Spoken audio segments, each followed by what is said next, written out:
बिस्मिल्लाहिर्रहमानिर्रहीम। 10th class की जो फ़िज़िक्स है वो हम डिस्कस करने लगे हैं। और जैसा कि आप सबको पता है कि लास्ट टाइम जो कल हमने टॉपिक डिस्कस किया था वो हमारे पास क्या था कि कल हमने स्फेरिकल मिरर्स को डिटेल के साथ डिस्कस किया था। आज हम स्फेरिकल मिरर्स की जो रिफ्लेक्शन होती है वो पढ़ेंगे ज़रा। So reflection of light by spherical mirrors.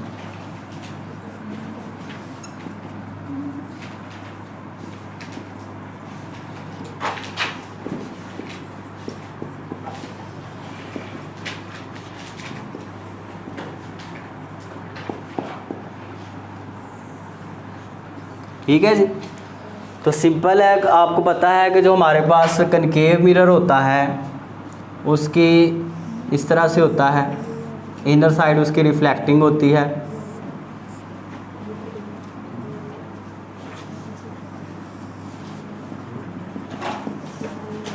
ये है हमारे पास कनकेव मिरर। सिंपल है कि जब इसकी इनर रिफ्लेक्टिंग साइड के ऊपर आके लाइट पड़ती है तो फिर लाइट वापस रिफ्लेक्ट हो जाती है। सिंपल ये है कि इसकी रिफ्लेक्टिंग साइड के ऊपर जब आप लाइट को फॉल करवाते हैं तो लाइट क्या होती है, वहाँ पे रिफ्लेक्शन का अमल शो करती है। सिंपल आपके पास ये था। और दूसरा हमारे पास ये है कि एक वो होता है जिसकी कौन सी साइड आपकी रिफ्लेक्टिंग होती है, आउटर साइड रिफ्लेक्टिंग होती है, ऐसी है ना। वो कौन सा आता है, कन्वेक्स मिरर। तो जब यहाँ पे हम इसकी रिफ्लेक्टिंग साइड के ऊपर हम लाइट फॉल करेंगे तो लाइट क्या करेगी, वापस बाउंस बैक करेगी और रिफ्लेक्शन का यहाँ पे अमल शो करेगी। ठीक है, तो सिंपल ये आपके पास था। अब ज़रा हम आगे चलते हैं। और वो भी आपको पता है कि यहाँ पे जो नॉर्मल के साथ एंगल ऑफ इंसिडेंस होता है और ये एंगल ऑफ रिफ्लेक्शन होता है। यहाँ पे नॉर्मल के साथ एंगल ऑफ इंसिडेंस होता है और यहाँ पे ये एंगल ऑफ रिफ्लेक्शन होता है, ये आप सबको पता ही है। इस केस में एंगल ऑफ इंसिडेंस जो है वो इक्वल होगा एंगल ऑफ रिफ्लेक्शन के, और यहाँ पे भी एंगल ऑफ इंसिडेंस इक्वल होगा एंगल ऑफ रिफ्लेक्शन के। तो ये जो लॉ ऑफ रिफ्लेक्शन है वो भी यहाँ पे होल्ड करेगा। अब उसके बाद आ गया image formation by spherical formula.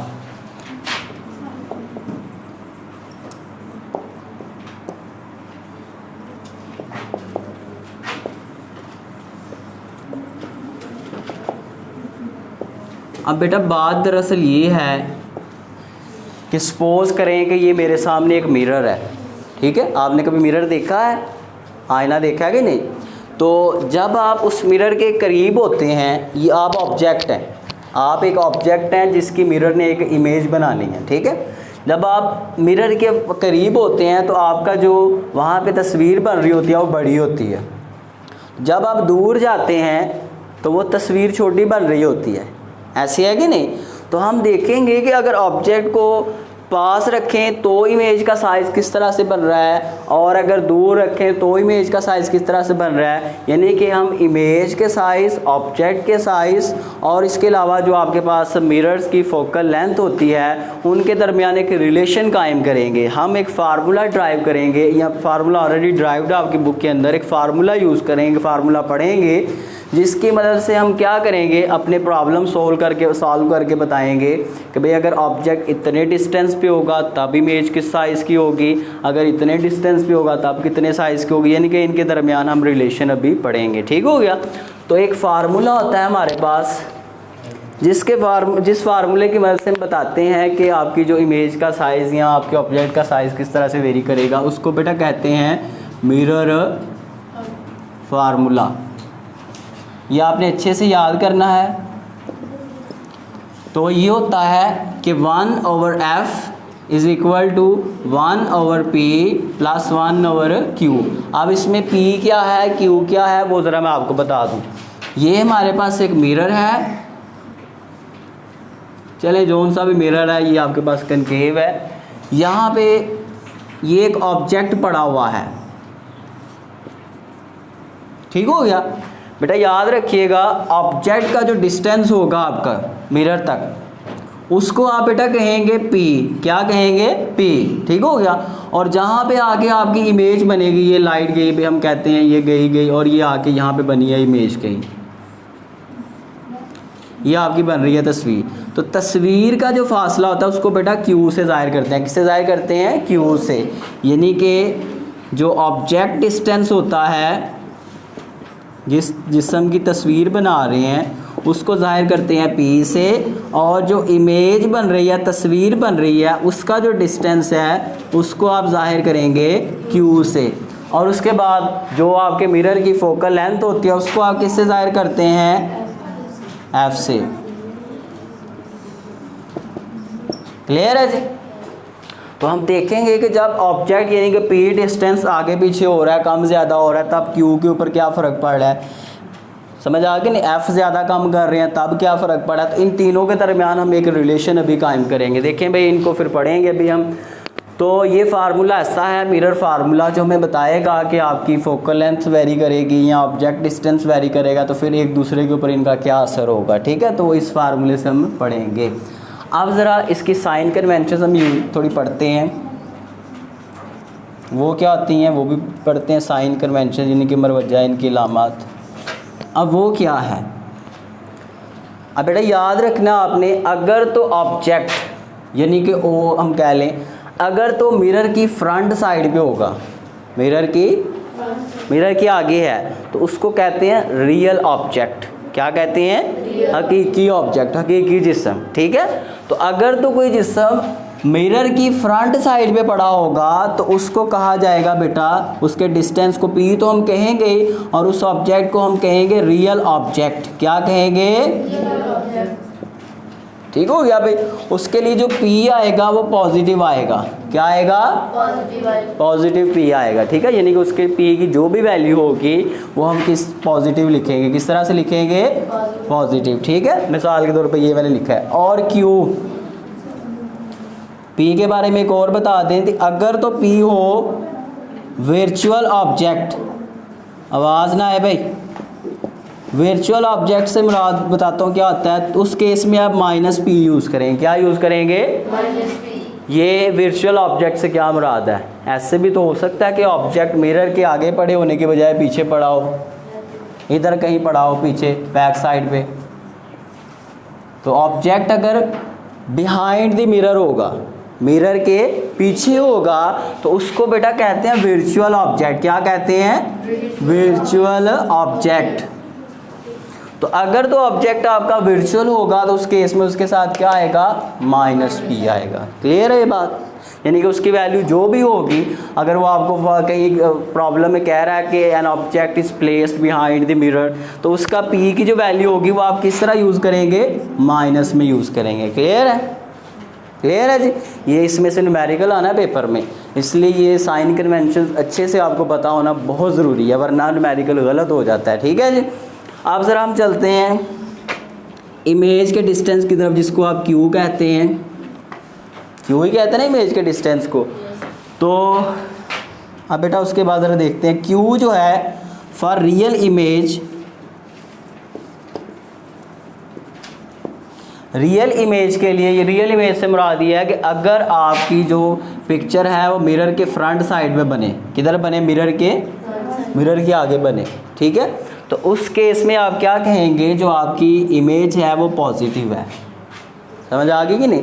अगर तो बैक साइड पे बने, वर्चुअल इमेज बने, डॉटेड लाइंस में, याद है ना कन्वेक्स मिरर में पीछे जाके ही फोकस बनता है और उसकी इमेज भी पीछे वर्चुअल ही बनती है। तो अगर वर्चुअल होगा तो उसको फिर आप कहेंगे वर्चुअल इमेज। अगर इमेज आपकी वर्चुअल हो तो आप फिर नेगेटिव क्यू उसको कहेंगे। क्लियर है जी? और लास्ट पे हमारे पास फोकल लेंथ। तो फोकल लेंथ जो है फॉर कन्वर्जिंग मिरर, कौन से मिरर के लिए? जिसको आप दूसरा नाम इसका ये भी होता है कनकेव मिरर। इसके लिए बेटा आपका जो एफ होगा वो पॉजिटिव होगा। क्या होगा? एफ।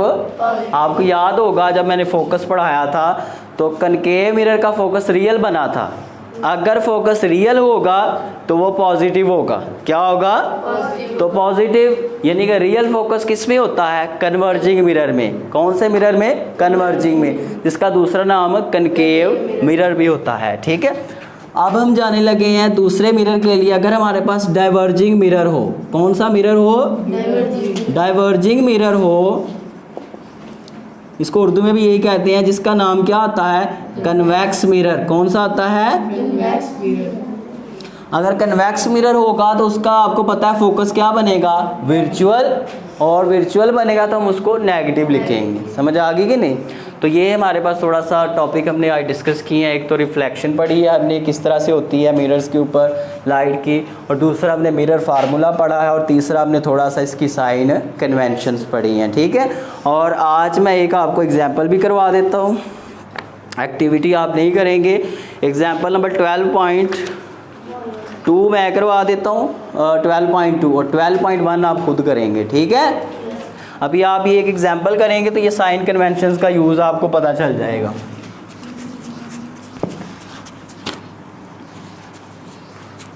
तो एग्जांपल नंबर 12.2 है हमारे पास।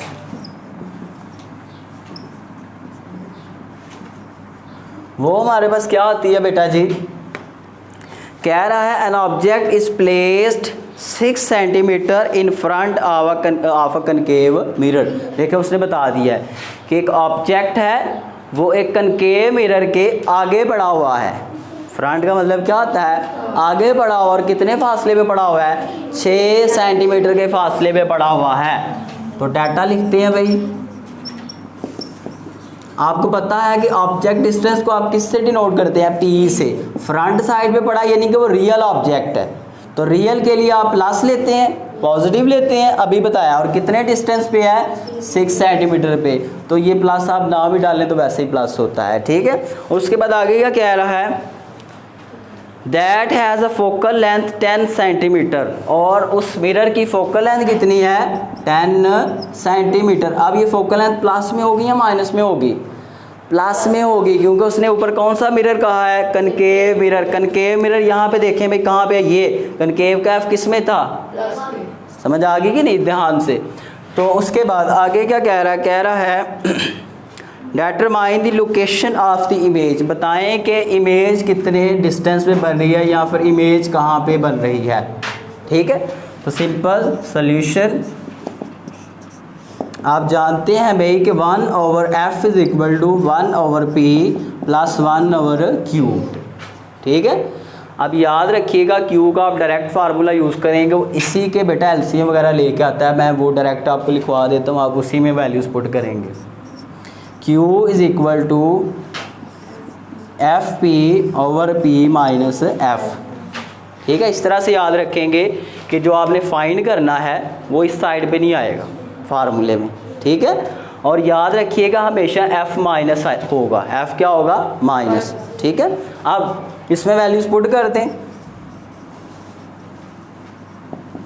Putting values, so q is equal to f कितना है भाई?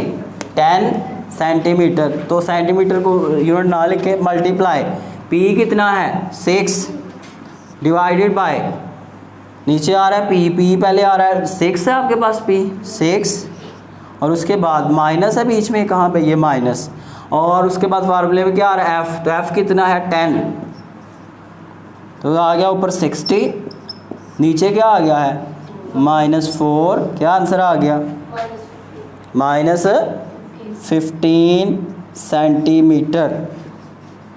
अब ये जो आपकी इमेज आ रही है इसमें माइनस साइन आ रहा है साथ, तो माइनस तब आता है जब आपकी इमेज क्या हो? वर्चुअल हो। तो ये माइनस साइन यहाँ पे ये इंडिकेट कर रहा है negative sign is indicating that image is virtual. ठीक है, तो आप जो आपके पास आंसर है उसको आप प्लस में लिखेंगे, क्योंकि माइनस का क्या यहाँ पे काम है वो आपने बता दिया है। 15 सेंटीमीटर ये आपका आंसर है। ठीक है जी, तो उसके बाद ये देखने आप नेक्स्ट पेज पे लिखा होगा। तो यही यहाँ तक कल तक बेटा आपका काम है। ठीक है, अपना ख्याल रखिएगा, खुश रहिएगा और यहाँ से तैयार करके आइएगा। अल्लाह हाफिज़ जी। ये बंद कर दो हमारा।